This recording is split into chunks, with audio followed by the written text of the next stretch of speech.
ప్రజాస్వామ్యం అంటే ప్రశ్నించడమే, ప్రశ్నించడం కోసమే నేను రాజకీయాల్లోకి వచ్చాను అని చెప్పిన పవన్ కళ్యాణ్ ప్రశ్నించేటటువంటి దాంట్లో తనకి అవసరమైనప్పుడు మాత్రమే, అంటే తనకు ప్రచారం కోరుకున్నప్పుడు లేకపోతే ఎదుటి వాళ్ళని దెబ్బతీయడానికి ప్రశ్నిస్తుంటారు తప్పించి అన్నిటి విషయాల్లో ప్రశ్నించారన్నటువంటి కోణాన్ని ఆయన వ్యతిరేకులు ఆల్రెడీ జనంలోకి తీసుకెళ్లారు. దానికి తగ్గట్టుగా గతంలో జరిగినటువంటి పరిణామాలు ఉన్నాయి. 2014 నుంచి 18 దాకా అంతా అయిపోయాక 18లో ప్రశ్నిస్తున్నానంటూ బిగిన్ చేయడంతో సమస్య వచ్చింది. అందుకని ఆ విశ్వసనీయత కోల్పోవడం, 19లో అధికారాన్ని కాదు కదా కనీసం డిపాజిట్లు కూడా రాని పరిస్థితి.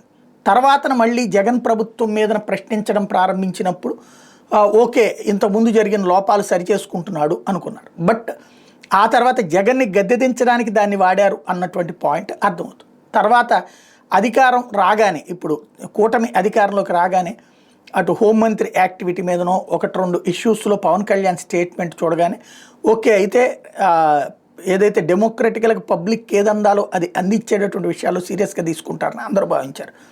తీరా చూస్తే అది కాస్త ఏది ఆ టీటీడీ ఇష్యూ కానీ ఇట్లాంటి వాటిలో తీరా చూస్తే ఆ తర్వాత సీన్ మారిపోయింది. ఆయన సైలెంట్ అయిపోయారు, ఆయన పనేదో ఆయన చూసుకుంటున్నారు.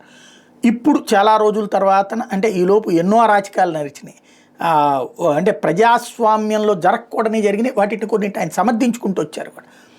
ఇప్పుడు ఏదైతే అటవీ ఉద్యోగుల్ని, వాస్తవంగా అక్కడ చెక్ పోస్ట్ ఉంటుంది, అది టైగర్ జోన్ కాబట్టి రాత్రిపూట్ల నిషేధం పెట్టింది శ్రీశైలం దగ్గర ఉన్న టైగర్ జోన్లో అటవీ శాఖ.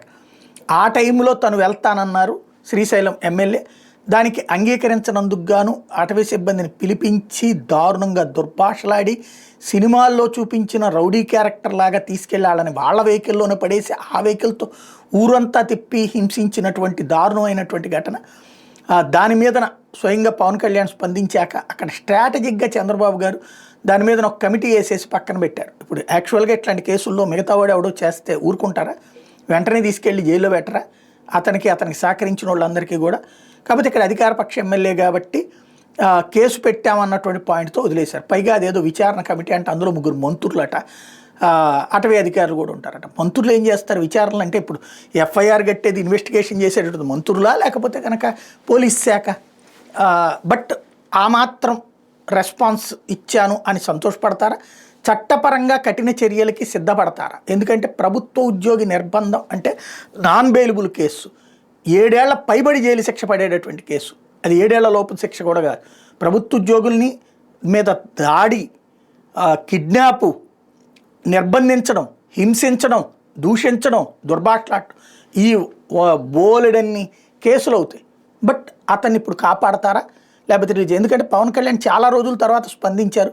బట్ దాన్ని టాక్టికల్గా విచారణ పేరుతో అవతలకి తీసుకువెళ్ళేది. అసలు ఇంతవరకు ఇదేం విచారిస్తారు నాకు అర్థం కాదు. మంత్రులు విచారించేది ఏంది? మంత్రులు ఏమన్నా పోలీసు సబ్ ఇన్స్పెక్టర్లా ఎఫ్ఐఆర్ కట్టి ఛార్జ్ షీట్లు వేయడానికి? చట్టపరంగా తీసుకోవాల్సిన చర్యని చట్ట విరుద్ధంగా రాజకీయంగా తీసుకెళ్లేటటువంటి ప్రయత్న నేపథ్యంలో ఆయన రెస్పాన్స్ కారణంగా ఆ మాత్రం స్పందన వచ్చింది. కానీ ఏం జరుగుతుంది అన్నటువంటి చూడాల్సి ఉంది.